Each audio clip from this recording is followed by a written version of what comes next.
Hello everyone. Welcome back to our channel, Canada Immigration. We hope you're doing great. Well, in this episode, we'll talk about biometrics will now be needed for all the Canadian PR applicants. Express Entry introduces category-based immigration for priority occupations, and Canada passes new law to promote francophone immigration. So, to get all the information, pay attention and watch the video through to the end. Please hit like and subscribe, and don't forget to push the notification bell for upcoming episodes.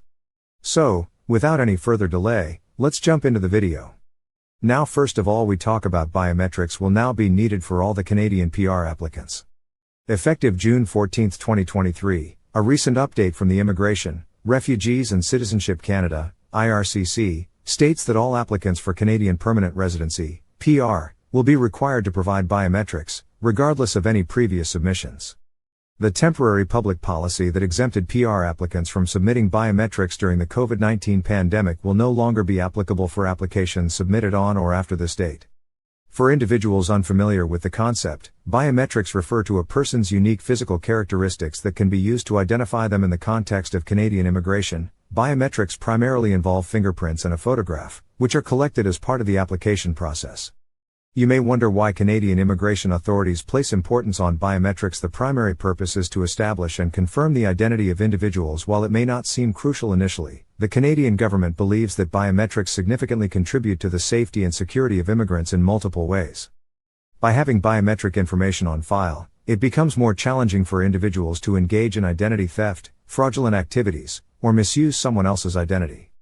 Furthermore, in situations where there might be similar names, birth dates, or places of birth, biometrics help in resolving any issues or mistakes that may arise during the application process. Even if you have previously provided your biometrics, if you are applying for PR under the family class, economic class, or refugee cases after June 14, 2023, and you fall within the age range of 14 to 79, you will be required to provide your fingerprints again, regardless of the validity of your previous biometric data.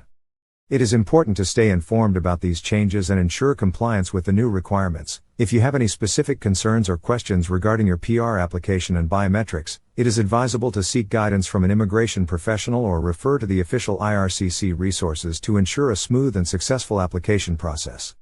Now we talk about Canada Express Entry introduces category-based immigration for priority occupations. Biggest update ever in Canada immigration. Canada revamps Express Entry to introduce a category-based immigration process for priority occupations for Canada PR visa, taking a detour from the traditional way of granting PR visas to eligible candidates. Canada Express Entry will now handpick the eligible applicants from certain categories with priority occupations.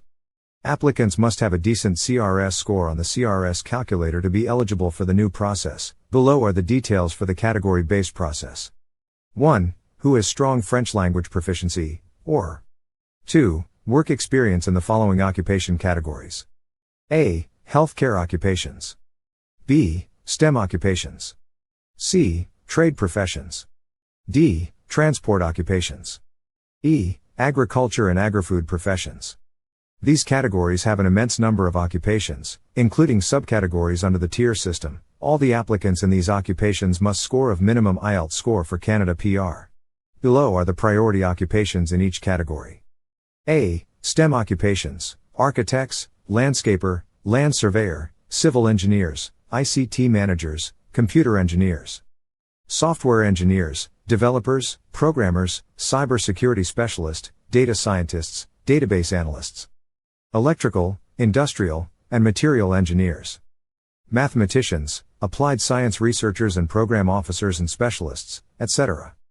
B. Healthcare occupations: nurses, surgeons, physicians, vets, physiotherapists, psychologists, pharmacists, medical technologists, health services, lab, massage therapists, chiropractors, dentists, dietitians, nutritionists, etc. C. Trade occupations: residential installers, elevator constructors, mechanics, fitters, carpenters, plumbers, electricians, welders, construction supervisors, repairers, heating and refrigeration or AC mechanics, oil and gas workers, etc. D. Transport occupations: transportation or logistics managers, air pilots, flight engineers, purchasing managers, supply chain, production and manufacturing, procurement, administrative services managers, etc. E. Agriculture and agri-food professions. Agriculture services, food processing, livestock, butchers, meat cutters, poultry workers, harvesting, horticulture, aquaculture, forestry, etc. The average salary in Canada in all these occupations is more than 60,000 Canadian dollars per annum. Now let's talk about Canada passes new law to promote francophone immigration. Canada has passed a new law that emphasizes the importance of the French language in Canada by prioritizing francophone immigration and minorities outside Quebec. Bill C-13 introduces, for the first time, Immigration into the Official Languages Act, OLA. The OLA is the federal statute that made English and French the official languages of Canada. The new law modernizes the Official Languages Act to recognize that French, as an official language of Canada, is being threatened and must be protected. It is divided into 3 parts. The first part makes amendments to the Official Languages Act, the second part regulates the use of French in federally regulated private businesses, and the third part outlines the legal applications of the legislation. The new law introduces immigration in the Official Languages Act for the first time, recognizing the importance of francophone immigration to francophone minority communities outside Quebec. The immigration-related measures include legislative changes, particularly the Obligation for Immigration, Refugees and Citizenship Canada, IRCC, to adopt a francophone immigration policy with objectives, targets, and indicators. In addition, the recognition of immigration as one of the factors that contributes to maintaining or increasing the demographic weight of francophone minority communities. The law also gives individuals working in federally regulated private business in Quebec, or in French minority communities outside of Quebec, the ability to work in French and be served in French. Further, the law requires that all judges appointed to the Supreme Court of Canada are bilingual in order to improve access to justice. The Liberal government believes that the new law will help increase childcare, education and healthcare services in French across Canada, where there is a lack of bilingual workers. IRCC's commitment to francophone immigration. Francophone minority communities are experiencing a decline in demographic weight. The most recent 2021 census showed that the overall proportion of francophones outside Quebec went from 3.6% in 2016 to 3.3% in 2021. IRCC recognizes this decline and has had a long-standing commitment to francophone immigration outside Quebec, as well as ensuring access to French settlement services. In 2019, IRCC launched the Francophone Immigration Strategy to reinforce efforts along the immigration journey, starting from the promotion and attraction of IRCC missions abroad, to selection and integration in Canada. IRCC claims they are on track to meet their target of welcoming 4.4% of French-speaking admissions to Canada outside Quebec by 2023. Some key initiatives under the Francophone Immigration Strategy include: 1. Allocated additional points for French-speaking and bilingual candidates under express entry. 2. Temporary dedicated streams for French-speaking and bilingual candidates as part of the temporary residence to permanent residence pathway for essential workers and recent international graduates already in Canada. 3. Expanded funding to now have close to 80 Francophone service providers to deliver settlement services to the French-speaking newcomers outside Quebec.